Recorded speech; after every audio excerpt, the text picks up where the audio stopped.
Friends, நான் சரண்யா.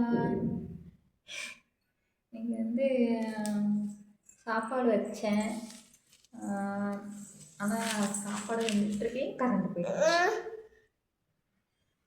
இன்னும் இன்னும் பொட்டு மேலே எங்க பாருங்க, நான் சொல்கிறேன் நம்பலன்னா இப்படியே பாருங்க, சோறு இப்படி கிடக்குன்னு பாருங்க.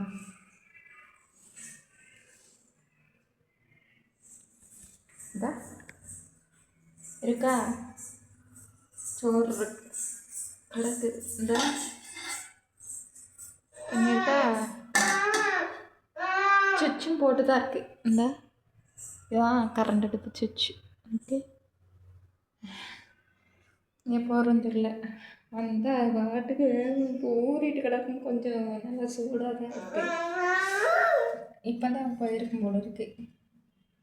நான் வேலை பார்த்துட்டு இருந்தேன்னா அது இப்போ தான் பார்த்தியாமா. ஏன் வா வா. சரி ஃப்ரெண்ட்ஸ், நீங்களாம் என்ன பண்ணிட்டு இருக்கீங்க அப்படின்னு கமெண்ட்லாம் சொல்லுங்கள். ஓகேவா?